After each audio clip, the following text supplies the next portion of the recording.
¿Aprendiste a negociar? ¿De verdad?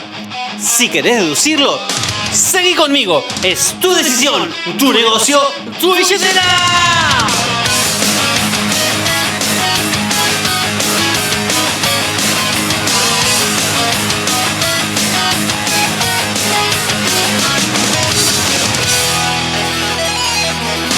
Hola centenarios, ¿cómo están? ¿Cómo anda la raza de agentes inmobiliarios expertos o en camino a hacerlo? De este lado te habla Gabriel Fabiano, soy broker de RE/MAX Centenario y siguiendo esta segunda saga de podcasts ocasionales, que los hago precisamente para seguir dándote herramientas para que crezcas como agente inmobiliario, porque tu progreso como agente es directamente proporcional al progreso de tus ingresos. Te cuento que hoy te voy a dar 5 ideas más de negociación. Pero antes quiero decirte que por favor no te olvides que hoy, mañana, pasado, la semana que viene, el mes que viene, el año que viene o la década que viene, en cualquier momento me podés recomendar con personas que quieran crecer. Porque voy a seguir buscándolos durante toda la vida y lo mejor de todo, encontrándolos. Y haciendo un hermoso y lindo equipo de trabajo, como el que tenemos, como el que la estamos rompiendo. Y ahora, volviendo a las 5 ideas de negociación. Al igual que las 5 anteriores, son más bien derivadas de los ejes centrales de la negociación, los cuales los voy a volver a nombrar porque, la verdad, deberías entenderlos y llevarlos a la práctica. Y empezando el podcast en 3, 2, 1... Modelo ganar-ganar. La negociación empieza en el momento cero. Asertividad, diálogos y valor, posesión versus interés, negociador o transmisor de mensajes, no absorber emociones, sino capturarlas como información, manejo de objeciones, venta diferida, venta perdida, la confianza que se genera en estos patos y logos, como echar, elevator pitch, setear expectativas, los 2 ABC de las ventas y algunos temas más. Entonces, esto no lo edité, lo dije así todo de una. Ahora sí, voy con las 5 ideas. Idea número 1. No es mi conclusión, es la tuya. Esto es un combinado de la técnica del layout, o sea, la técnica del diálogo dirigido con preguntas cerradas, y de la técnica de llevar lógica a la emocionalidad. Para empezar, quiero reiterar algo de lo que siempre les hablo, que para mí es el mejor de los 7 hábitos de los agentes, de las personas en realidad, altamente eficientes, y es la escucha, comprender al otro, comprender para ser comprendido. Y hablando de negociación, para lograr negociaciones efectivas, tenés que lograr influenciar en otros. Y para influenciar, te tienen que escuchar a vos lo que querés. Y eso lo vas a lograr recién después que vos los escuches a tus clientes primero. ¿Y por qué? Porque las personas que se sienten escuchadas tienden a escucharse a sí mismos con más atención y a evaluar y a clarificar abiertamente sus propios pensamientos y sus propios sentimientos. Además de, como dijimos en la técnica de raciocinio sobre la emocionalidad, suelen adoptar posturas menos confrontativas y están más dispuestos a escuchar el punto de vista de la gente. Entonces, dicho todo esto, cuando querés lograr algo de alguien, por ejemplo, de un comprador o de un vendedor, tenés 2 opciones. Una, que vos le digas a este comprador / vendedor lo que querés que haga. Y le podrás agregar que vos querés que haga eso porque es bueno para él, por sobre todas las cosas. Y que si bien vos también te conviene porque te interesa, por ejemplo, cobrar una comisión, el beneficio realmente es para él. Realmente es para ese comprador o para ese vendedor. Porque es algo muy bueno para él acorde a su interés. Y te va a poder escuchar, y te va a escuchar seguramente. Pero de esta forma únicamente vas a conseguir buenos resultados si esa persona, si ese cliente se deja liderar por vos en su totalidad.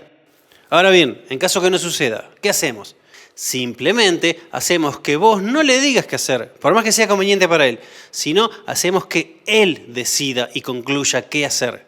Que sea idea de él y una conclusión de él. Entonces, nuestra magia, nuestro humo, nuestro show, ahí es hacer que llegue el mismo cliente, ese comprador, ese vendedor, por sus propios medios a donde nosotros queremos que llegue. Y lo logramos haciendo preguntas. E inclusive haciendo que las respuestas a esas preguntas las dé el mismo cliente, ese mismo comprador o vendedor. Y si no encuentra las respuestas, en vez de dárselas vos, le seguís haciendo preguntas que direccionen el razonamiento del cliente hasta encontrar la respuesta buscada. Por ejemplo, te doy un ejemplo tonto. Si el cliente te dice, y mira, no me acuerdo cómo me llamo. Bueno, en vez de decirle, tu nombre es Juancito, podemos preguntarle, ¿y dónde podrías averiguarlo? Y tal vez en mi DNI está. Bueno, ¿y dónde está tu DNI? En mi billetera, espera. Uy, mira, ¿sabes qué? Me llamo Juancito. Genial, es su conclusión, no la tuya. Entonces, llevándolo al rubro inmobiliario. ¿Qué querés, señor propietario? Vender mi propiedad. ¿Y qué podrías hacer para venderla? Dártela vos, agente inmobiliario experto. Bueno, demasiado fácil ese ejemplo, ¿no?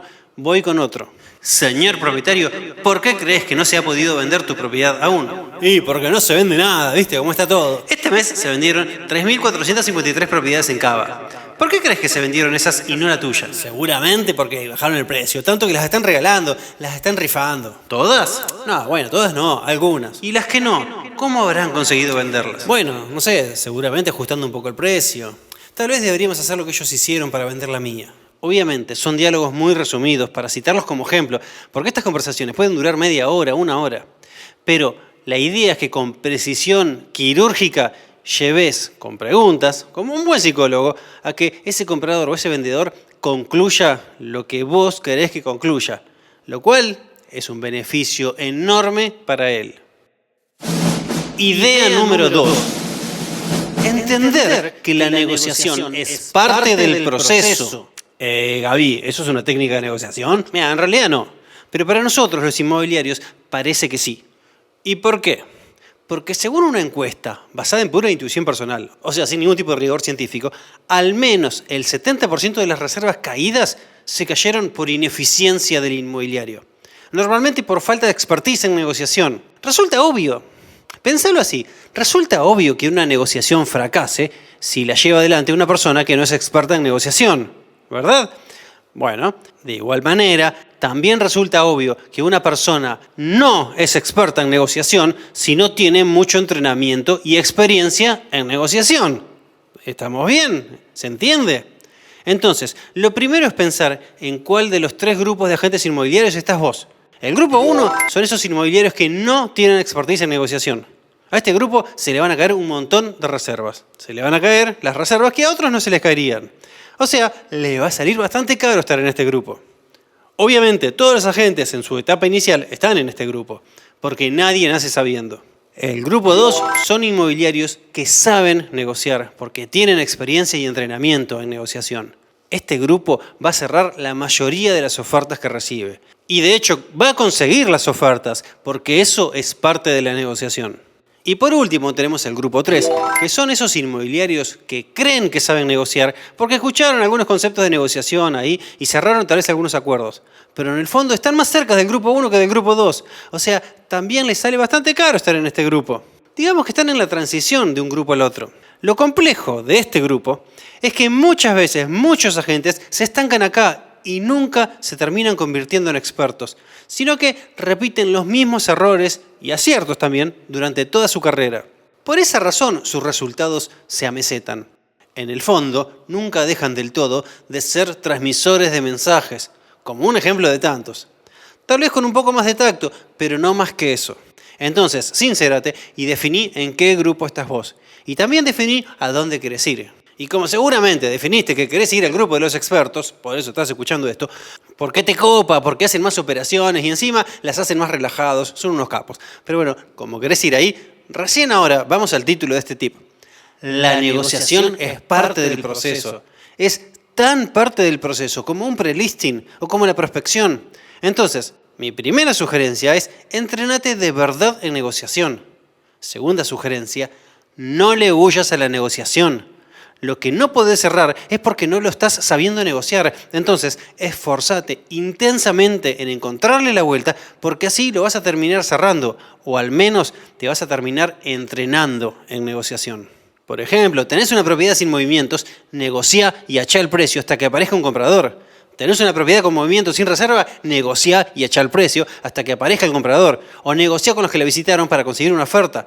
Tenés una oferta que no se acepta, negociá con el comprador y con el vendedor hasta que se acepte. Que quede claro que todo lo que no conseguís cuando tenés un cliente adelante es simplemente por falta de expertise en negociación. Por eso, es parte del proceso. Es una parte intensa del proceso porque está en todo el proceso en realidad. Porque la negociación empieza en el momento cero y termina nunca. Idea 3. Tráeme ofertas. Esto no sé si tampoco es una técnica, pero sirve y mucho. Pensalo así. ¿Qué podés hacer cuando tenés un propietario terco que no quiere bajar el valor de publicación para acercarlo al valor de mercado? Pero sin embargo, sí quiere vender, porque te pide que le traigas ofertas así sean muy agresivas, de un 20% menos, por ejemplo. ¿Qué puedes hacer en ese caso? Bueno, la primera respuesta es incrementar tu poder de negociación para que puedas liderar al propietario para persuadirlo de publicar al valor correcto y llevarlo a donde él quiere ir, que es una venta concretada. Con lo cual, empezá con ese trabajo inmediatamente. Pero, paralelamente, mientras haces ese enorme trabajo de incrementar tu expertise en negociación, ¿qué más podés hacer? Bueno, acá van algunas ideas. Supongamos una propiedad publicada y sobrevaluada en $200.000. Y la persona insiste con que le traigas ofertas. Entonces, te tiro 3 opciones. Opción número 1. Señora propietaria, tengo un potencial comprador para mostrarle tu propiedad. Pero en caso de interesarle, seguramente haría una oferta que rondaría aproximadamente los $160.000. Porque es el presupuesto que maneja. ¿La llevo a ver tu propiedad? Opción 2. Señora propietaria, tal como me pedís, voy a intentar conseguirte ofertas. Pero te consulto previamente, si consiguiera una oferta de $160.000, ¿la aceptarías? Opción 3. Señora propietaria, en caso de recibir ofertas que son más bajas que el valor al cual estamos publicando, ¿las rechazo directamente? ¿O te consulto si las aceptarías? ¿De hasta qué número acepto ofertas? $160.000, por ejemplo. Lo considero razonable. ¿Te parece bien? Y así puedo dar un montón de ejemplos más. Pero el punto es, ¿para qué haría estas preguntas? Para simular una negociación y ver en qué número aceptaría una potencial oferta. Entonces, una vez que tenga ese número en mano, el cual, lógicamente, tiene que ser distante de un porcentaje normal de negociación. No me digas un 5% menos, un 10% menos. Eso ya sé que te traería una oferta en ese número. Pero una vez que tengo ese número en mano, distante del valor de publicación, lo voy a nombrar una y otra vez para modificarle en la mente al propietario el valor de publicación versus el valor que está dispuesto a aceptar. Entonces, supongamos con este ejemplo de 160.000, ¿no? Al propietario le voy a repetir una y otra vez. Voy a intentar conseguir una oferta de 160.000. Estoy contactando compradores de 160.000. Estoy comentándoles a mis colegas que podemos cerrar de 160.000. Y le repito una y otra vez, 160.000, 160.000, 160.000. Y algunos días después de repetirle mucho, 160.000, le voy a decir al propietario, señor propietario, tengo una idea. Vamos a mejorar nuestra estrategia de marketing para conseguir una oferta de 160.000.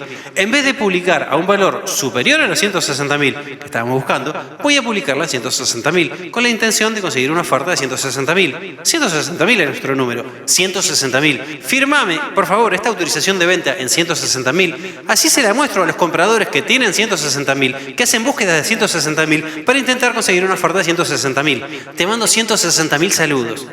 Y tal vez alguno se queda pensando por ahí, Gaby, ¿y si tampoco se venden 160.000? Bueno, obviamente primero tasa bien. Y segundo, vamos a tener que repetir este proceso. Pero por lo pronto ya bajamos de 200 a 160. La cosa cambia ahí. Idea número 4.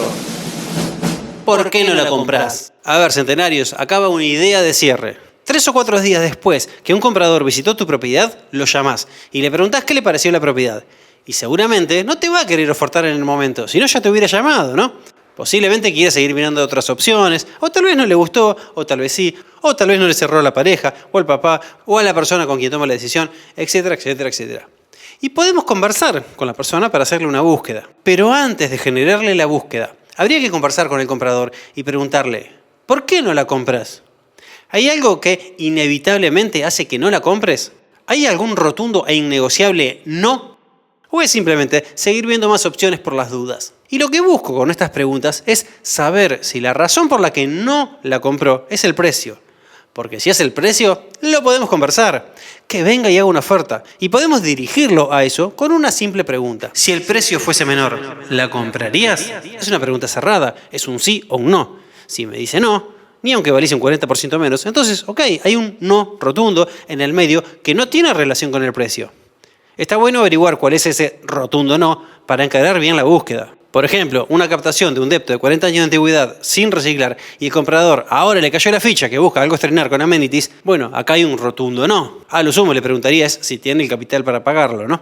Pero otro comprador viene y te dice que si el precio fuese menor, tal vez ofertaría. O sí, ofertaría. Entonces lo invitas a hacer una oferta. Y si el comprador no se anima, le comentás que tal vez en el futuro ajustes el precio, porque el propietario tiene intenciones de venderla. Entonces, ¿en qué valor, si la vieras publicada, vendrías a comprarlas antes que aparezca otro comprador y se la lleve? sea cual sea ese número, que venga y te haga una oferta. Y acá viene lo importante. ¿La oferta va a ser aceptada? No lo sabemos, pero tanto como sí o como no, a mi entender, en ambos casos sirve. Porque si se cierra, genial, sirvió. Y si no se cierra, también sirvió para setear expectativas del propietario y achar. Y voy con la última idea de cierre o de negociación o de lo que sea que lo llames, para búsquedas. ¿Cómo hago para cerrar una búsqueda que no se está cerrando? ¿Cómo identifico que no son paseadores? Bueno, lo primero, obviamente, es hacerle una búsqueda bien filtrada. O sea, saber cuáles son los requisitos innegociables, tanto para el sí como para el no. A ver, invento un ejemplo. Un patio es un requisito innegociable que sí tiene que tener. Sí o sí tiene que tener patio, si no, no se compra. Sea como sea ese departamento o esa casa. Y lo mismo para el no. Por ejemplo, el acceso por escalera es un no innegociable. Entonces, no importa el valor ni la propiedad, si el acceso es por escaleras, no te la van a comprar. Entonces, primer punto es saber cuáles son los ítems excluyentes e innegociables. Lo segundo es conseguir las propiedades que tengan la mayor cantidad de beneficios dentro de los ítems que sí son negociables. Por ejemplo, viene alguien y te dice, y tengo un presupuesto de tanto, si es menos mejor, pero si es un poquito más, lo puedo evaluar. Ok, es negociable. O, mirá, busco este radio, pero si me alejo unas cuadras y la casa vale la pena, lo evalúo. Ok, es negociable. O, mirá, busco un 4 ambientes preferentemente con cochera. O sea, si está la cochera, genial. Y si no la tiene, pero de eso está bueno, lo voy a evaluar. Es negociable. Segundo punto, que tenga la mayor cantidad de ítems posibles de los positivos negociables. Y en tercer lugar, que sus pretensiones sean acorde al presupuesto que manejan. O sea, a conseguir un proyecto viable. Ahora, sacadas estas 3 conclusiones obvias, paso a otra conclusión que no es tan obvia. Y es la siguiente. A veces, algunos compradores, si bien tienen muy en claro lo que quieren, cuando lo encuentran, no definen, no cierran, no compran. Y muchas veces la razón es, mira, esta propiedad no está mal, pero vamos a seguir buscando a ver si aparece algo aún mejor. Y digamos que un poquito de eso, los seres humanos, está bien, no está mal. Porque supongamos que una persona decide comprar, sale a ver, y la primera propiedad que ve es la mejor acorde a sus necesidades y presupuestos. Bueno, salvo que estemos delante de una persona muy decidida, es muy probable que ese comprador quiera ver al menos 2 o 3 opciones más, aunque sea para confirmar que la primera fue la mejor. Entonces, digamos que un poquito de eso está bien, es humano. Ahora, ¿qué pasa cuando nuestros potenciales compradores tienden a ser muy indecisos? De esos que están en la constante búsqueda con esa esperanza de, vamos a ver si aparece otra cosa. ¿Qué hacemos? Nos reunimos, les pedimos feedback de las propiedades y les pedimos explicaciones de por qué no compraron. Si no compran porque aparecieron ítems innegociables, lo que hablábamos antes, ok, se entiende. Entonces hay que conversar para redefinir la búsqueda. Ahora bien, si no la compran porque tenían muy pocas de las características positivas negociables o muchas características negativas negociables, es una cosa, ¿no? Y también tiene relación con la calidad de tu búsqueda y de tus filtros. Pero ahora bien, si no compran simplemente porque quieren seguir viendo, están entrando en una zona de esperanza de encontrar algo mejor, así porque sí, como si fuera la búsqueda del tesoro. Entonces, vos como agente inmobiliario experto, tenés que direccionar el diálogo y las conclusiones con preguntas, usando un mix de las técnicas de negociación que planteamos antes. Por ejemplo, señor comprador, si le entendí bien, esta propiedad cumple con sus expectativas y sus necesidades, pero de todas maneras quiere seguir viendo por si aparece alguna nueva en el mercado con mejores condiciones y en el mismo precio. Es un parafraseo, ¿no? Con una pregunta cerrada y bastante intencionada. Si insiste con esa decisión, la validamos, le decimos que está todo ok, le decimos que lo entendemos y está bien. Y ahí tratamos de racionalizar la emoción, preguntándole cuántas más querría ver. Y como en tantas negociaciones, lo importante es respetar los silencios. Sobre todo esos silencios incómodos, hasta que salga un número. Y si no sale, lo ponemos nosotros arriba de la mesa. Por ejemplo, señor comprador, ¿cuántas más querría ver? Y no sé, las que hagan falta. ¿Esos serían 3 o 4? ¿O 20? ¿O 50? Si la respuesta es no, pará, más de 3 o 4 no, está denotando motivación de compra. Si la respuesta es, no sé, unas 20 podría ser, te está diciendo explícitamente que es un paseador. Y si la respuesta es, no sé, todas las que hagan falta, si sean 50, ese potencial comprador puede seguir siendo potencial de por vida y nunca convertirse en un comprador. Entonces, para aquellos con motivación de compra que quieran ver 3 o 4 más, para terminar de definir, ok, perfecto, damos la milla extra y se las mostramos. Y luego, reunión y a definir cuál se reserva. Porque el mismo comprador se comprometió consigo mismo a comprar después de ver ese número de propiedades. Y un poco también se comprometió con vos.